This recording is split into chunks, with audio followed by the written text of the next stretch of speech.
10th class के reflection में हम लोग काफ़ी कुछ पढ़ चुके थे। रिफ्रैक्टिव इंडेक्स निकालना जान गए थे। Differ cases of image formation by convex lens and concave lens हम लोग देख लिए थे सबका सब। लास्ट में यदि देखा जाए तो हम लोग को मिलेगा लेंस फॉर्मूला। लेंस फॉर्मूला ये expression which relates between object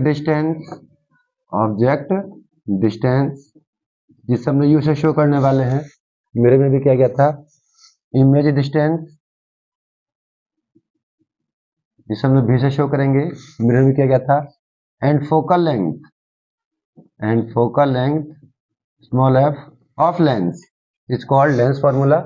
कैसा है ये जी, 1 upon image distance minus 1 upon object distance equal to 1 upon focal length. 1 upon focal length, इन सबको डिनोशन शो किया जाए तो क्या मिलेगा हम लोग को, 1 अपॉन भी minus 1 upon you 1 upon F. ये एक्सप्रेशन हम लोग लेंस फॉर्मूला कहते हैं। एक ऐसा एक्सप्रेशन जो हम लोग को, एक ऐसा एक्सप्रेशन समीकरण जो हम लोग को रिलेशन स्थापित कराता हो object distance, image distance, focal length, इसे हम लोग क्या बोलते हैं, लेंस फॉर्मूला। ध्यान हो, सेम ऐसा एक्सप्रेशन हम लोग को मिरर में मिला था, बस मिरर में यहाँ पर पॉजिटिव था। और ये फॉर्मूला डेरिवेशन से लेके आना पड़ेगा। डेरिवेशन के लिए आप लोग को बोलना पड़ेगा कि आप डिराइव कीजिए, थ्रू मैसेज आप लोग को बोलना पड़ेगा, तब ऐसा होने पाएगा, क्योंकि सिलेबस में है नहीं। ठीक है जी, कुछ बच्चे पेयरसन पढ़ते रहते हैं, फिजियोग्राफ पढ़ते रहते हैं तो मिलता है। नॉर्मलाइजेशन में या एनसीईआरटी में आजकल या सिलेबस में सीबीएसई बोर्ड के नहीं है। हाँ, इनका वही मतलब है, object distance, image distance, focal length से एक्सप्रेशन बन जा रहा है ये। इसके अलावा जो न्यूमेरिकल निकालने में हेल्पफुल होगा, एक बात और भी हम लोग के यहाँ जरूरी है, जिसे हम लोग क्या बोलते हैं, मैग्निफिकेशन। मैग्निफिकेशन, ठीक है जी। मिरर में भी मिला था मैग्निफिकेशन, जो मतलब वहां था मैग्निफिकेशन में, वही मतलब यहाँ पर भी है। ठीक, कोई अंतर नहीं है। मैग्निफिकेशन मतलब ऑब्जेक्ट के मुकाबले कितना गुना बड़ा या कितना गुना छोटा इमेज बन रहा है। ऑब्जेक्ट के मुकाबले कितना गुना छोटा या कितना गुना बड़ा इमेज बन रहा है, इस बात को बोलना मैग्निफिकेशन कहलाता है। मैग्निफिकेशन,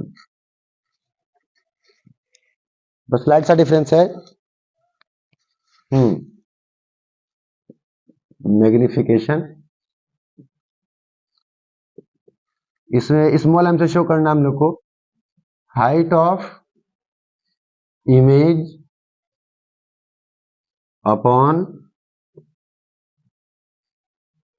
हाइट ऑफ ऑब्जेक्ट, इसे हम आई से शो कर लेते हैं, वो से इक्वल टू, इसके बाद मिलेगा हम लोग को ये distance of image upon distance of object, यानी कि v अपॉन m बराबर आई अपॉन ओ या b upon you.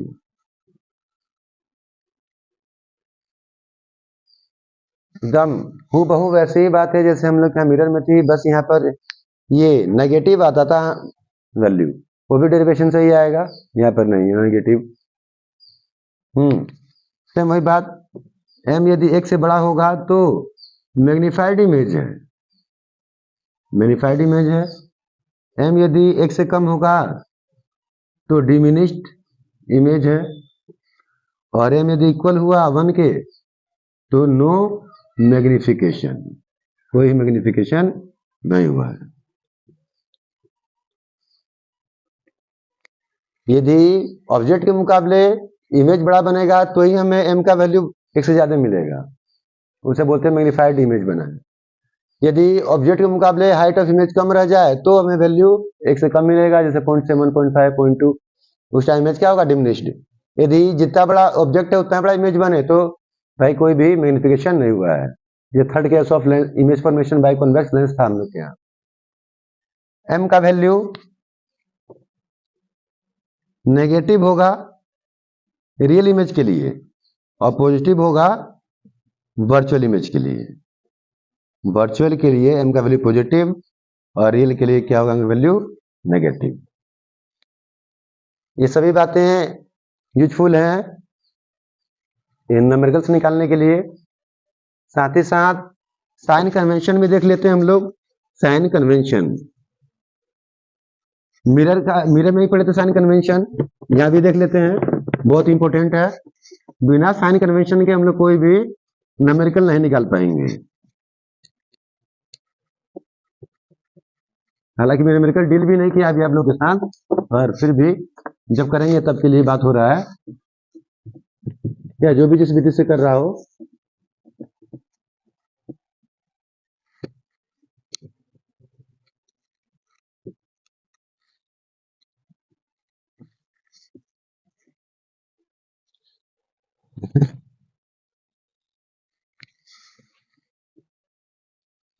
Sign convention,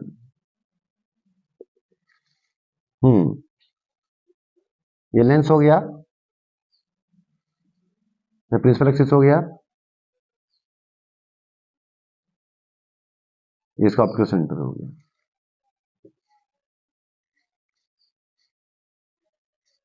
lens हो गया, ऑप्टिकल सेंटर हो गया।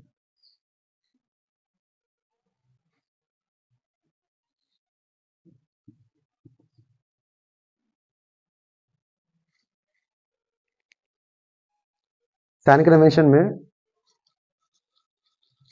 3 मेन स्टेप हैं। जैसे मिरर में था कि सभी दूरियां पोल से मापी जा रही थी, पोल को ही हम लोग कोऑर्डिनेट एक्सिस का ऑरिजिन रिगार्ड कर रहे थे। जैसे कोऑर्डिनेट ज्योमेट्री में हम लोग सभी दूरियां ओरिजिन से मापते हैं, वैसे ही मिरर में हम लोग पोल से माप रहे थे, वैसे ही यहाँ पर हम लोग ऑप्टिकल सेंटर सभी दूरियां मापने वाले हैं। ऑल डिस्टेंस measured from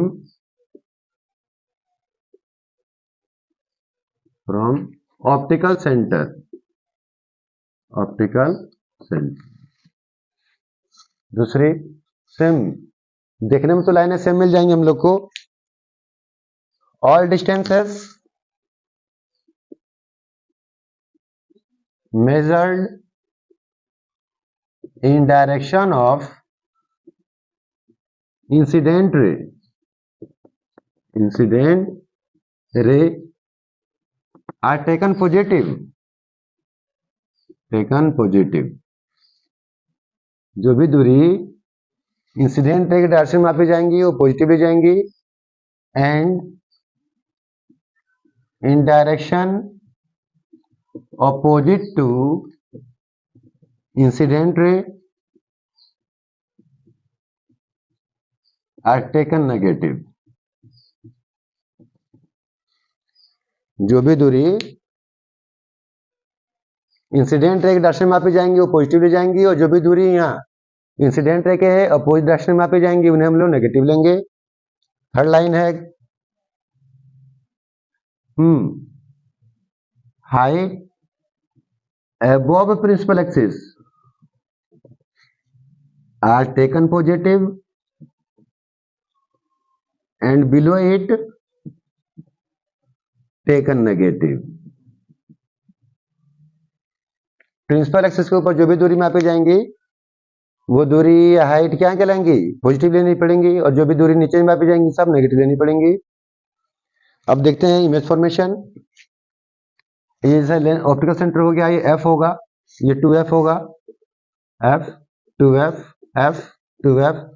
यहाँ ने बॉडी रख लिया है, लाइट रे जो पहला लाएगा वो फोकस से पास होगा और जो ऑप्टिकल सेंटर पर आएगा वो सीधा निकल जाएगा।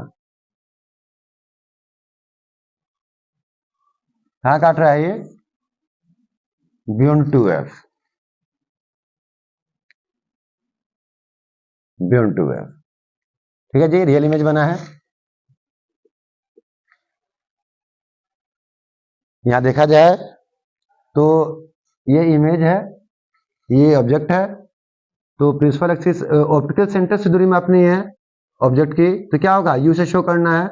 यू कैसा होगा, ये नेगेटिव। इंसिडेंट रे जा रहा है हमारा left to right, incident ray जा रहा है लेफ्ट टू राइट, और उसके मापने के लिए हम लोग ऑप्टिकल सेंटर से कहाँ रहे हैं, लेफ्ट की ओर, तो क्या हो गया, ये नेगेटिव हो गया। ठीक है जी, यह फोकस प्रयोग हो रहा है, यह फोकस प्रयोग नहीं हो रहा है। चैप्टर में पहले कहा था कि लेंस पर दो फोकस होंगे, उनमें से एक ही प्रयोग हो रहा होगा, दूसरा प्रयोग नहीं हो रहा होगा। तो फोकस कैसा होगा, ये स्मॉल एफ से लिखना होगा हमें, कैसा होगा, पॉजिटिव। इंसिडेंट रे आ रहा है लेफ्ट टू राइट, और फोकस को मापने के लिए हम लेफ्ट टू राइट ही जा रहे हैं, तो कैसा होगा, ये पॉजिटिव। ये इमेज बना है, उसकी दूरी को भी से लिखते हैं, और किस दिशा में है, ये इंसिडेंट रे के डायरेक्शन में ही जा रहा है। ऑप्टिकल सेंटर से कहां जाना हमें, राइट की ओर। लाइट रे कहां से आ रहा है, लेफ्ट टू राइट की ओर, कैसा हो जाएगा, ये पॉजिटिव।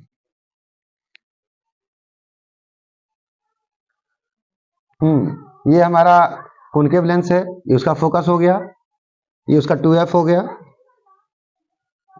ऑब्जेक्ट हमने यहां रख दिया, जो पहला लाइट रे आएगा वो ऐसे डाइवर्स होगा कि फोकस से डाइवर्स होता हुआ आ रहा है, और एक ऑब्जेक्ट सेंटर पे गिराएंगे वो सीधा निकल जाएगा, यह इमेज बनेगा। तो ये ऑब्जेक्ट है, ऑब्जेक्ट की दूरी को यू से लिखना है, ऑप्टिकल सेंटर से मापना है, यू से लिखना है। और कैसा हो जा रहा है, ये लाइट रे लेफ्ट टू राइट जा रहा है, इसको मापने के लिए हमें उल्टाना पड़ रहा है, इंसिडेंट रे को अपोजिट आना पड़ रहा है, तो कैसा हो जाएगा, ये नेगेटिव। ये वर्चुअल इमेज है, इमेज को हम लोग भी से लिखते हैं, और इंसिडेंट के कहां जा रहा है, ये अपोजिट आना पड़ रहा है मापने के लिए। इंसिडेंट जा रहा है लेफ्ट टू राइट, और इसे मापने के लिए हमें राइट टू लेफ्ट आना पड़ रहा है, कैसा हो जाएगा, ये नेगेटिव। फोकस भी इसका कैसा है, नेगेटिव। फोकस भी कैसा है, नेगेटिव। ये कॉन्वेक्स एक हम लोग बनाते हैं वर्चुअल इमेज, कॉन्वेक्स से बनाते हैं वर्चुअल इमेज। ये फोकस हो गया, फोकस और ऑप्टिकल सेंटर के बीच में जो बॉडी होता है, जो पहला लाइट रे आता है फोकस से पास होता है, जो ऑप्टिकल सेंटर पे आता है सीधा निकल जाता है। आंख को महसूस होगा कि ये लाइट रे कहां से आ रहा है, पीछे से कहीं से आ रहा है। वही पॉइंट क्या कहलाएगा, वर्चुअल इमेज। तो ऑब्जेक्ट की दूरी कैसी हो गई, नेगेटिव, इंसिडेंट के अपोजिट में है। वर्चुअल इमेज की दूरी भी कैसी हो गई, नेगेटिव, क्योंकि इंसिडेंट रे जा रहा है हमारा left to right, left to right जा रहा है, और मापने के लिए क्या आना पड़ रहा है, राइट टू लेफ्ट। किसको, ऑब्जेक्ट डिस्टेंस को भी और इमेज डिस्टेंस को भी। हाँ, फोकस से कैसा होगा, ये फोकस प्रयोग करना था, यही फोकस है, कैसा है जी, पॉजिटिव है।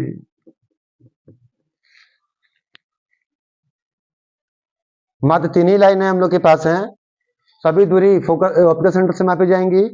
जो भी दूरी इंसिडेंट रे के डायरेक्शन में मापी जाएंगी, लिखे हैं all distance measured in direction of incident ray in direction of incident ray are taken positive.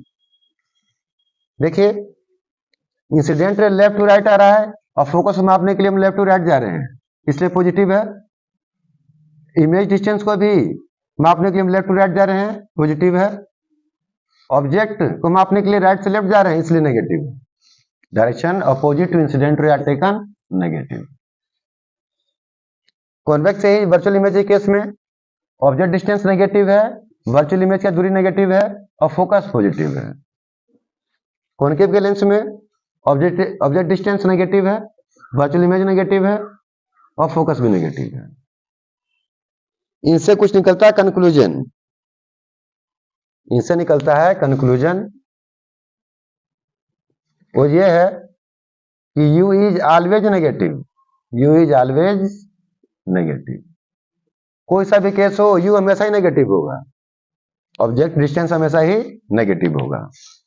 दूसरा कि कॉन्वेक्स का फोकस पॉजिटिव है, और कॉनकेव का फोकस नेगेटिव है।